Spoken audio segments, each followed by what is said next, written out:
Hello and welcome back to the Real EFL YouTube channel, where in this video we're going to take a look at all of the EFL Young Player of the Seasons from the 2010s and rank how their careers have gone. Have they reached their potential? Have they exceeded those expectations, or have they actually kind of flopped? Now I say we because I'm not on my own. I am, of course, as more or less always now, joined by Adam Scully and Ivan Newsom.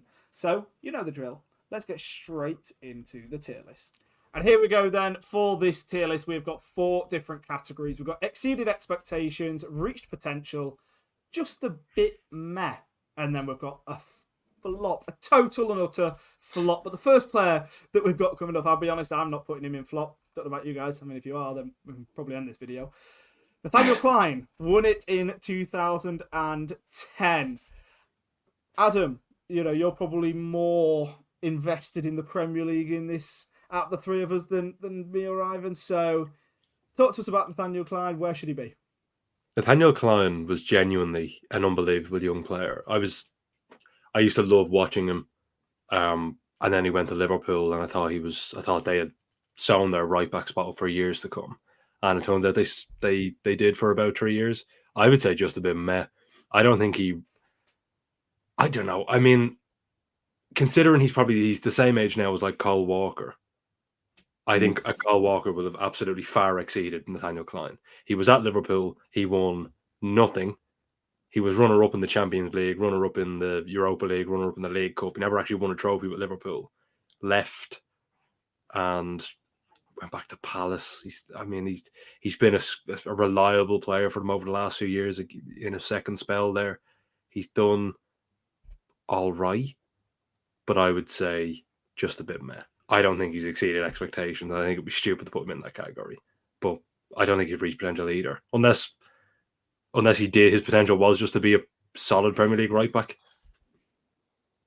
I think there's a bit of an argument he could say he's reached his potential, because I don't think his ceiling. I mean, part of it is in my mind that he's a right back, so you don't expect him to be as exciting as some of the other players on the list. So he might be being a bit harsh on him. So I think there is an argument of reach potential, but I think, Adam, when you said about Carl Walker, who's a similar age and is still playing for England and playing for Man City week in, week out, and then you look at Clyne, who is almost like on a steady decline.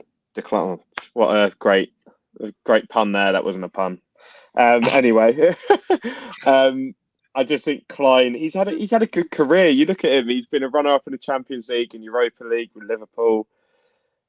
He's played for England 14 He didn't times. play in those games though. Alexander No, I Arnold. know, but he still counts.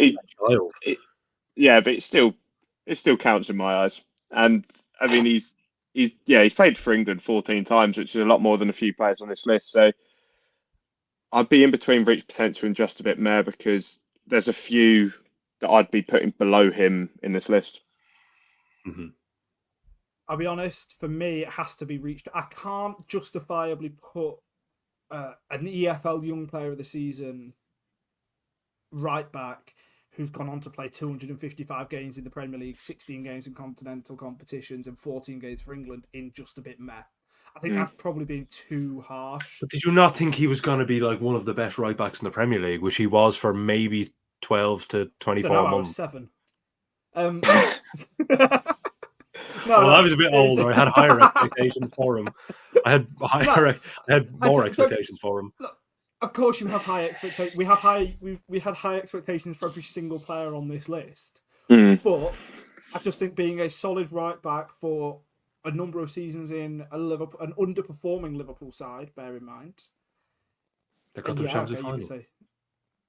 Yeah, but I'm talking like a little bit earlier than that as well, when they were struggling when Klopp first came in, for example. I just think someone who has played that many games in the Premier League, it's doing him a disservice to say just a bit meh. Yeah, I think reach potential is fair. So yeah. Adam doesn't disagree, and you can tell it on his face. But we'll put it there anyway. Disagree. I don't think he's reached potential, but I'm okay with it. I'm not going to die on this hill. It's only Nathaniel Clyne. Well, someone whose hill you might die on, I don't know. He's Connor Wickham, who's the 2011 winner. Oh, Adam, I'm going to let you start off with this one because I think you've got a rather extreme view on where you think Connor Wickham should go. Bin, come on, flop. Bin. Respectfully, at 29, he was playing for Forest Green Rovers, to which since he won the award with Ipswich when he scored 9 goals, which is like as decent for a young player, but we're not talking incredible levels of goal scoring here. It's he at 29 he was playing for Forest Green Rovers, and he never scored more goals than the 9 he scored for Ipswich. I think he scored 9 one other time in his career. He never scored more than that. You can say just a bit meh. You just can't, because he played in the Premier League for a couple of years and played as a bit of a reach potential. No chance. No chance, because people thought he was going to be this really good, decent Premier League goal scorer. Exceeded expectations. No way. Flop. And it's not. I don't mean to be harsh on him. I just think at 29 he's playing. At least Clyne's playing in the Premier League at 33. You know what I mean? Connor Wickham's in League One with Charlton, and he wasn't even their number one striker last season. Alfie May was. So he wasn't even their second choice, was he? I don't think. No, I'm not. I'm not even having a debate. It's flop. Sorry, lads. No. Yeah, I mean, I think. Yeah, I mean, context obviously needed here. When you compare him to the other players, he's definitely a flop. And that's. I mean, he's also probably got. If you look at the other names that we get onto in this list, he probably had the least impressive season when he won the award. So maybe his potential was slightly lower, but still, he's not gone on to. I don't want to say anything that notable because he still played in the Premier League, but you've got to put him in flop because he's never really kicked on from that initial season with Ipswich, I guess. I said I'm going to come across as a little bit of a hypocrite here, because I said with Nathaniel Clyne I would feel a little bit harsh putting someone who's played 250 games in the Premier League towards the top end of the Premier League and all of this in just a bit more, so therefore he has to go in reach potential. Connor Wickham has played 120 games in the Premier League, and yet I'm still putting him in flop. Don't worry, but how many were starts though, Charlie? This is the thing, and also he's only scored 19 goals in the Premier League in all of that time. And then you look at his Championship record, which is also like just as bad. It's just a definitive flop. So I don't care if I'm coming across as hypocritical there. He was the type of player that when it came up on Soccer Saturday that he scored for Macclesfield or whoever he was at the time when he was 27, 28, you would go, "Oh my God, remember him." So I don't want to be harsh. It's flop. It is flop. He'll be a Streets will never forget player. Is that what you sort of think? No, he's definitely Streets will forget. Streets will never forget Connor Wickham at Forest Green Rovers. Streets will absolutely forget.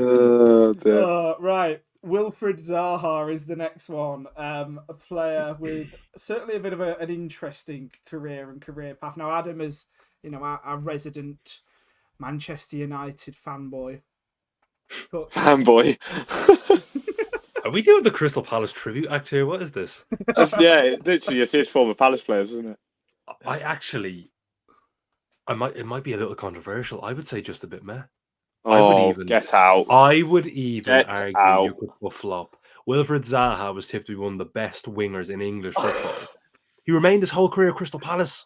Palace. He had offers to go to Arsenal. He had offers to go. He went to Manchester United and was poor, and he was awful. I know people can bring up the David Moyes' daughter incident or whatever the truth is to that, but I don't think he reached the potential he absolutely should have.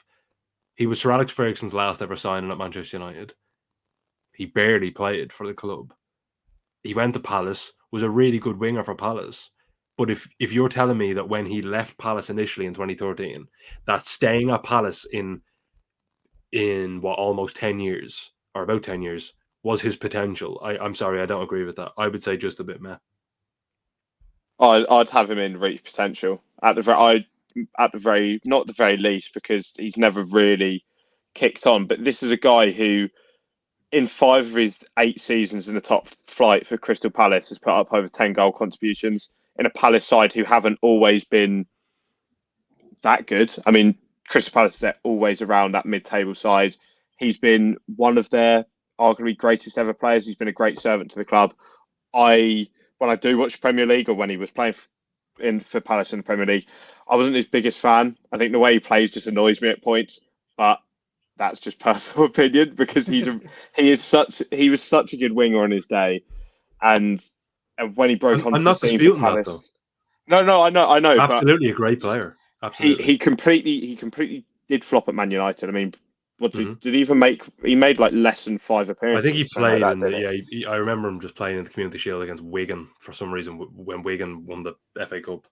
Uh, I would say reach potential because he had so many good years in the Premier League with Crystal Palace.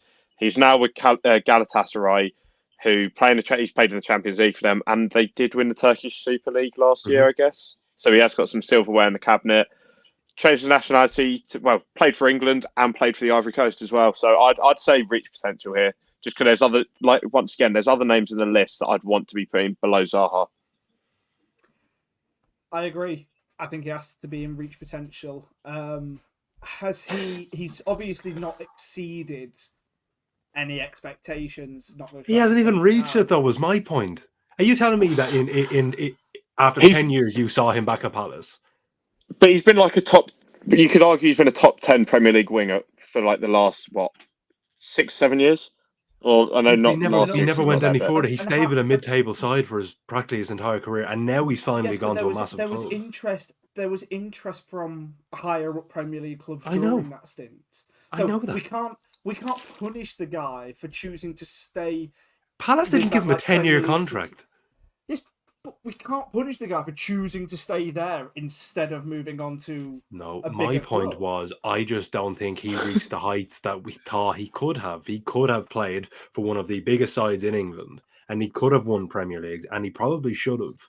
And he almost overstayed his welcome, I felt, at Palace at times, where I thought it got a bit like Matt Letizia territory, where you look at him and go, how have you not quite cracked on to a higher level? I'm happy to be outvoted. Well, I'm not happy to be outvoted, but I'm outvoted. It's fine. I see the potential of a player not as the trophies that they've won, but how they've performed in seasons. And when you look at his goal contribution return in the Premier League still with Crystal Palace, we're not talking about him staying in the Championship with them. We're talking about the Premier League. He has had a really solid goal contribution return in almost every season in that stint. So, he has. My point wasn't that he didn't. No, I know what you mean. My point is that his career didn't quite go to the level that we expected. So I just don't think his potential was Palace in 10 years. But anyway, I'm happy. Just put him in and move on. Yeah. Yeah, I am. It's fine. Yeah. But we can have him like nearer the bottom of it. Or, yeah, I think. I would even say that's harsh. But anyway, we're going to move on now to 2013's EFL Young Player of the Season, Tom Ince. Go on then, Ivan. Start us off. I feel like it's hard to call him a flop, but you've got to think that 2012-13 season, 18 goals, 14 assists for Blackpool, one of the best ever seasons in the Championship from an individual standpoint. He had another good stint with Derby between 2014 and 2017 as well in the Championship, but he's never really progressed when he's in the top flight. 48 Premier League appearances to his name, 3 goals and 1 assist. He's proven himself time and time again in the Championship, but rather underwhelming any higher. He's also a player that hasn't been capped at an international level, which I also think does knock him down a bit compared to other players in this list. And I feel like it's hard to call him a flop because he has shown his worth in the Championship. But the season that he had, that season for Blackpool was insane. And you could argue that he had one of the highest potentials of this whole list, and he's not really got anywhere near it. I don't want to group him with Connor Wickham because I do think he's a fair bit better than Connor Wickham, but I'd be like, sorry, that sounds so harsh with Connor Wickham, but I just feel like calling Tom Ince as a flop is a bit harsh, but just a bit meh when he had that season for Blackpool. Like, it's between the two for me, so I kind of need one of you to come and jump in now. No, I agree. I think we probably could have put 5 categories because I would have put Zaha in the third because I don't think him and Zaha have had the same career. Obviously not. But I think, as you said, that season he had at Blackpool was unbelievable. And then 10 odd years later, you're still seeing Tom Ince pop up with goals in the Championship, and you think, really, you would have thought, and obviously the name he has as well didn't help, because his dad was such an incredible footballer, played for some huge club, played for England regularly. I just think, as Ivan said, I'm probably happy to be swayed either just a bit meh, because it was just a bit meh. His career wasn't great. Yeah, I think that's fair. That's fair, isn't it? To even never really be like a Premier League player, I'd say maybe flop. I think flop is if you're dropping down towards the lower reaches of the EFL and still struggling, like with Connor Wickham, like he did with Forest Green, or Charlton, for example, as we've spoken about recently, or MK Dons, or anywhere else in League One and League Two. For me, Tom Ince, because he was, and still is, sort of bouncing around in the Championship, I have to put him above flop, considering I can't have him on that same par as Connor Wickham. So therefore, for me, he's just a bit meh. He's not reached potential. He's certainly not exceeded expectations. I just think he's had a bit of a mess season. Journeyman in the Championship. He's still managed to stay in that same division. Have some seasons where he's, been a key part of the squad. Had some seasons where he's just been a part of the squad. Well, Derby, he was pretty good, wasn't he? And I thought maybe we finally see that Tom Ince, and then again it disappeared. I think if we're putting him into that, you're just going meh, aren't you? Yeah, I think when we get to the end of this list, he should probably be at the bottom of just a bit meh, because it's hard to call him a flop. But then he's never really proven himself in the Premier League. So, but he hasn't, has he? He was only Palace maybe was the only place he played in the Premier League for a couple of games. Was he Hull as well? I think, was it? Oh, I can't remember. Hull in the Premier League at the time, though. They might have been, actually. Yeah, but anyway, he shouldn't be any higher than just a bit meh. Hull were in the Premier League, you're right. So yeah, Hull for a couple of games as well. Okay, next up then, we have got a central midfielder who hasn't really been much of a journeyman, and that is Will Hughes. He won it in 2014 whilst he was at Derby County. Has since played for Watford and Crystal Palace. Oh, I'm really stuck a little bit with this one as well, and could probably be swayed. So, Adam, it's just a bit meh. This is the easiest one. Established Premier League player. I don't think he's a flop, but in 2014, by the way, that Derby County team was probably one of the best sides I've ever seen in the Championship not to get promoted, up there with probably Leeds United last season. And he was unbelievable. And then he bounced around at Watford. They were in the Premier League. And now he's at Crystal Palace. And again, he's an established Premier League player. He's decent, but people expected him to be a regular England international. But he wasn't. It's not reached potential, because he absolutely didn't. Is it flop? Maybe not. Premier League player. I don't think his potential was higher than a Wilfried Zaha. It's crazy that Nathaniel Clyne still didn't reach potential. But I would say just a bit meh. It's not a flop. I agree. I'd have him in just a bit meh. I mean, he's played 150 times in the Premier League, still turning out for Crystal Palace. Maybe not starting week in, week out, but he's a good enough asset at the level. That 13-14 season when he went, they did lose to QPR, didn't they, in the final? Yeah, Bobby Zamora down to 10 men. Yeah. So how different could his career have been had Derby got promoted that season? But I think I always thought of him as this midfielder who would one day break into the England squad. At least this is back in 2014. But I think just a bit meh. He's had a good career, but hasn't ever been a top midfielder. Yeah, absolutely happy to agree with that. Like you say, he hasn't reached the potential. If he was kind of a consistent Premier League midfielder with, like we were saying with Nathaniel Clyne earlier, with a Liverpool or one of the other big six, or maybe a big eight or something like that, if you'd like to include them, then absolutely I would have him in towards reach potential like I have done with Nathaniel Clyne. But because he hasn't, then it is just a bit meh for him. Next up is one of the hardest ones, I think, on this list. Because you kind of... So we're talking about the careers of the players here. We're not talking about their prime. But then obviously their prime is part of their career. Dele Alli won it in 2015 whilst playing for MK Dons. Was that the same season that they did where they had the victory over Man U? Yeah, sure. Mm. 4-0. It was 4-0. Yeah, I certainly do I remember. think Will that Grigg game. scored in that game, I think. Really enjoyed that game. So Dele Alli. Oh, where do we put him? Ivan, go on. I mean, because, yeah. if you look at his peak, he's the best player in this list. Surely there's no doubting that. Well, I'd say at his peak, he's the best. He absolutely is the best. Yeah, he was potentially England's. I don't want to say best player at one point, but he definitely could have had the potential to turn into that. You have to look at after he joined after he left MK Dons, goes to Tottenham. First season, 10 goals, 8 assists. Second, 18 goals, 8 assists. Then 9 goals and 10 assists. It's absolutely crazy numbers. Mm. I'd say he exceeded expectations during those years, adding 37 caps for England, making his debut at like 19. But obviously, so much has happened over the last few years.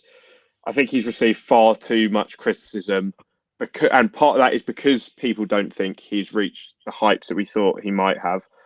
And I think this is the hardest one on the list because you look at him at his best and he should be right at the top. But can you even say he reached potential after the first few years at Spurs? You've got to think he's played in the Euros and a World Cup for England. It doesn't feel right putting Dele Alli in just a bit meh based off of those, but that's why I just don't know what one to put him in. But I think the main thing is we really hope that we can see the best of him once again because at his best, there's no one better on this list. But it has to be just a bit meh, though. It does have to be that because, and again, this is definitely the hardest. But people seem to forget genuinely how good this guy was. He was up there with the way Jude Bellingham was spoken about when he was at Borussia Dortmund, and even probably now at Real Madrid in terms of that type of player who can score goals. His hold of play was unbelievable. His dribbling was unbelievable. I mean, Dele Alli was also part of the upturn in Spurs' fortunes under Mauricio Pochettino when he came in, and they had Christian Eriksen, they had Harry Kane, and they brought in Son then a couple of years after. Dele Alli was the 10 and all that. Christian Eriksen is a player with nearly 100 caps for Denmark or whatever. Won all these trophies. He went into Milan, then won a league as well.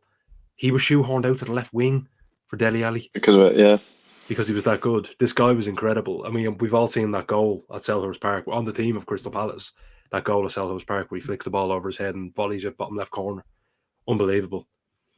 I would say just a bit meh because I think it's incredibly unfortunate what happened to his career. This guy could have been on the. I mean, he was breaking records set by like Lampard and Gerrard and all these players. I think he was the youngest player to reach a certain amount of goals in the Premier League. Just unbelievable. I don't want to say flop because you can't put him in flop. For a couple of years he was one of the best players in English football. But I would say just a bit meh because he should have been one of the greatest. I mean, there was comparisons with Paul Gascoigne and all, for God's sake. I would say just a bit meh. Okay, I'm going to just slightly disagree. And I don't know whether this is emotion and sentimentality and all of this that kind of creeps in. And you do lose. It's difficult because when you're talking about Dele Alli, you lose a little bit of sense of objectivity. It's really difficult not to because we all knew back then just how great he was. We all knew how great he could become. And he started and arguably did, was becoming that. And arguably hit that level, just didn't hit it for long enough.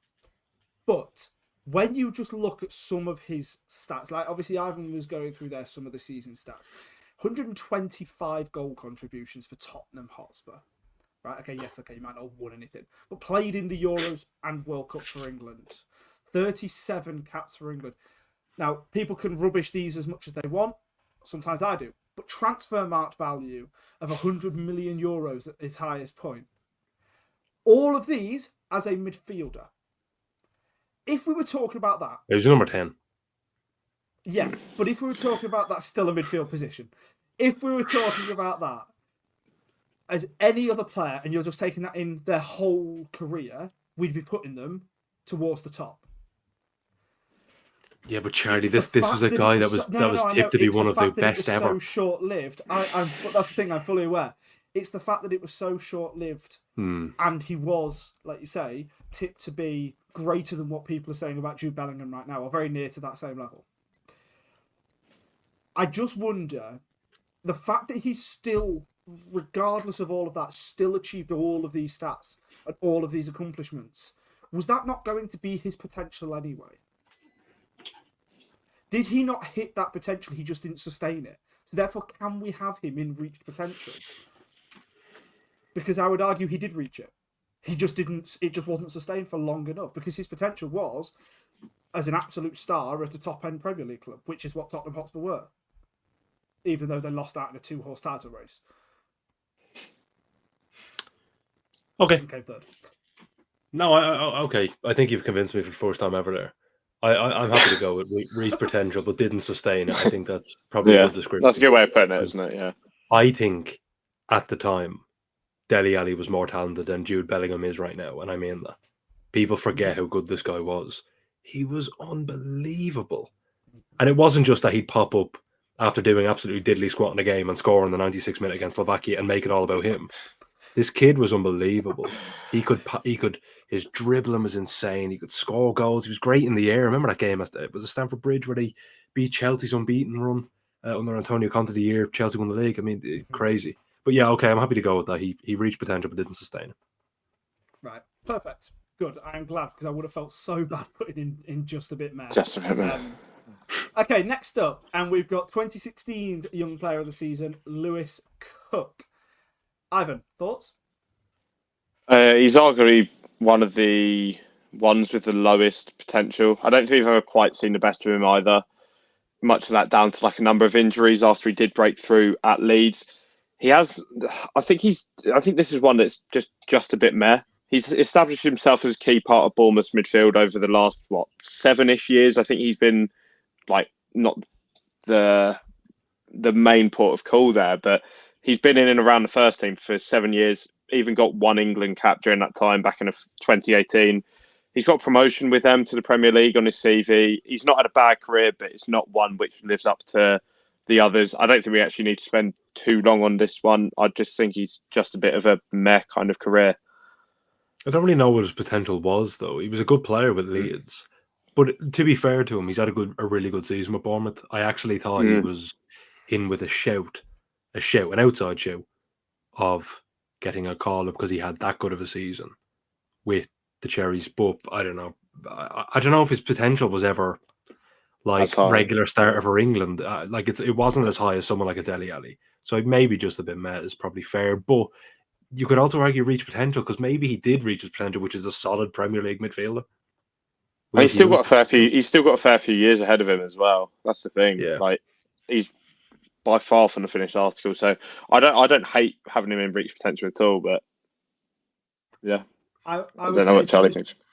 If we were doing this video next season, he replicated his season, that same season that he had last year, this year at Bournemouth, then I'd happily have him in reach potential. I just don't think I can have him there yet, if I'm honest. Yeah. I just think it's sort of one of those when, even when you're just looking at this list, you're just looking at it and thinking, he won Young Player of the Season.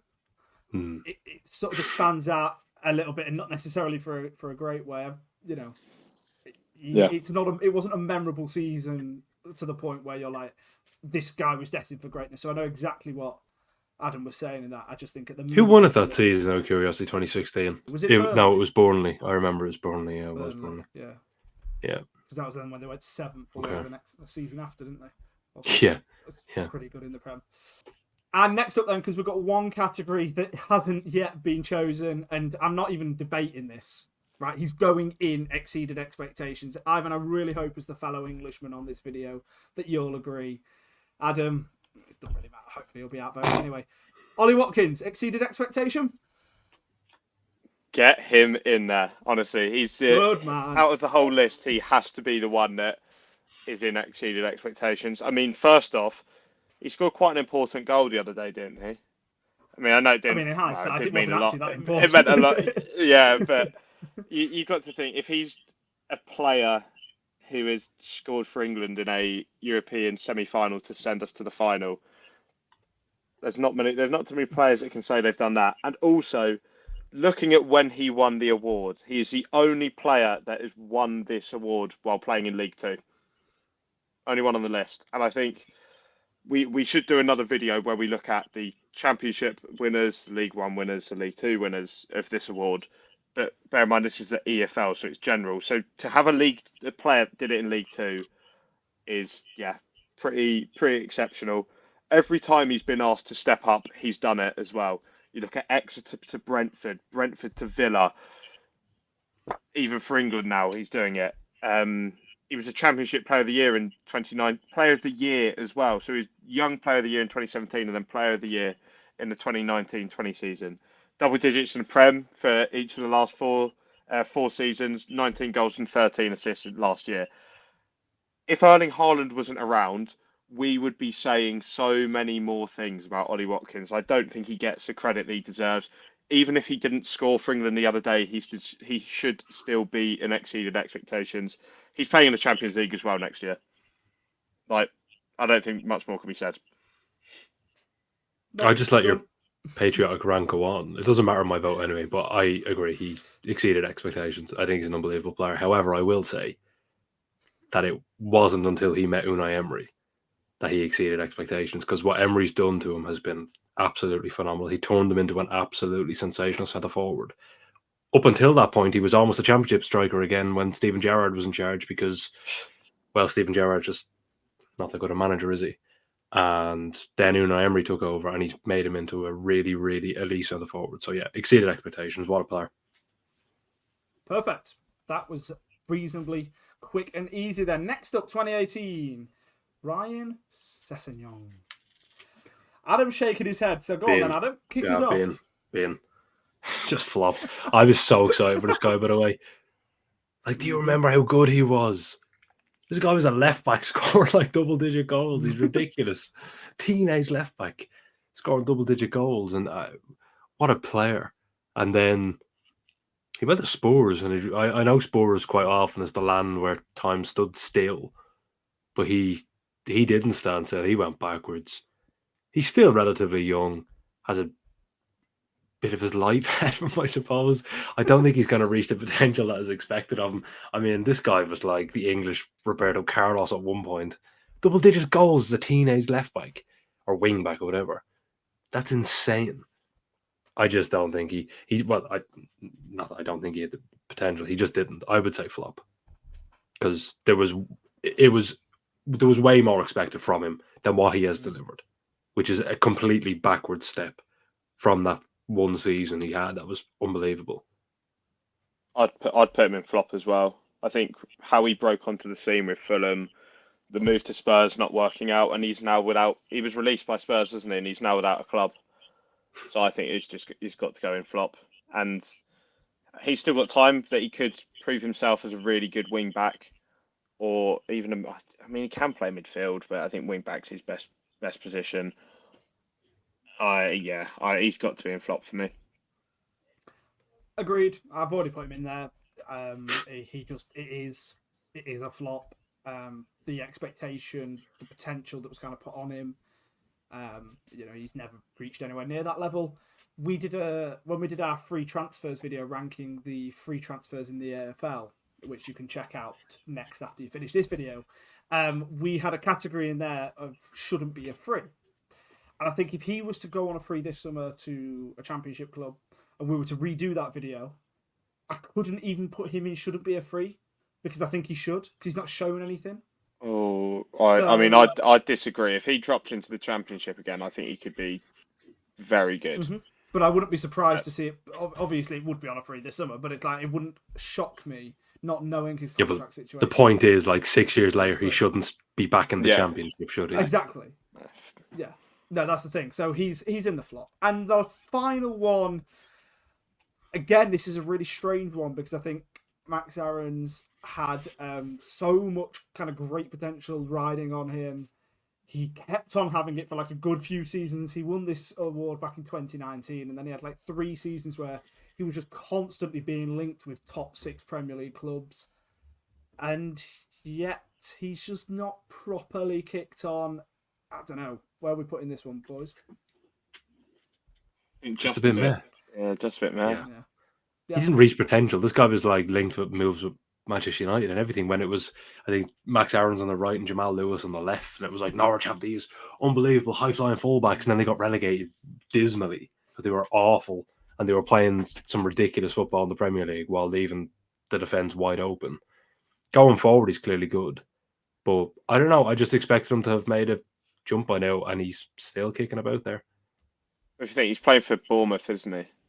And he could have been at so he could have like if you're saying the big 6 kind of sides, Bournemouth aren't. I mean, obviously they're not a big 6 side. There, to be fair to them, I quite like Bournemouth. They're proven themselves a bit more stable over the last couple of seasons. So I would say, I mean, he's also won the Championship twice with Norwich, hasn't he? So you can't really call him a flop. And he's the youngest player on the list at 24, so he's still got more time than the others, but I think it's just a bit meh. He's not really had a breakout like year. I mean, he could still have that with Bournemouth next season. If he stays fit for a whole year, then we might see a new Aaron's, but there's no guarantee of that. He's not even Bournemouth's number 1 right back, though, is he? Well, he was at the start. He was at the start of the season last year, but I think he got injured. But even then, I don't think he got when he came back from injury. I don't think he was playing 90 minutes every week. I just thought he'd crack on by now. And as you said, Bournemouth's a decent level, but it's not what his potential was, considering he was linked with some of the biggest clubs in England. He's still playing as a squad player for Bournemouth. I also feel like Max Aaron's in a few years' time is going to be suffering from Jesse Lingard syndrome in the fact that I think so many people are still going to be thinking of him as a 21-year-old when he's 27, 28. And they're going to kind of cut him a little bit of slack in that sense. And at the minute, he doesn't, he shouldn't be getting any slack. But we'll have to wait and see on that one. But those are the final selections. Exceeded expectations for Ollie Watkins. We've got Nathaniel Clyne, Wilfried Zaha, and Dele Alli in reached potential. We've got just a bit more as Tom Ince, Will Hughes, Lewis Cook, and Max Aaron's. And then in flop, we've got Connor Wickham and Ryan Sessegnon. Let us know what you think. Get Clyne out of that, Charlie, please. So silly. But at least put him at the end of it. Like, what are we doing here? Oh, okay. I'll put him at the end of it. I'm sorry. I didn't realise that there was actually like a tier list. How are you telling me that Will Hughes has had like a worse career than Nathaniel Clyne, though? It's insane. How did I get voted on that? Well, you did. So let us know. Do you agree with Adam on that one? Do you agree with me and Ivan on that one? Either way, make sure to like the video if you did enjoy, and make sure to subscribe because the season is very, very close to starting now. We've got so many great things lined up. So be sure to stick around for all of that. But until next time, goodbye.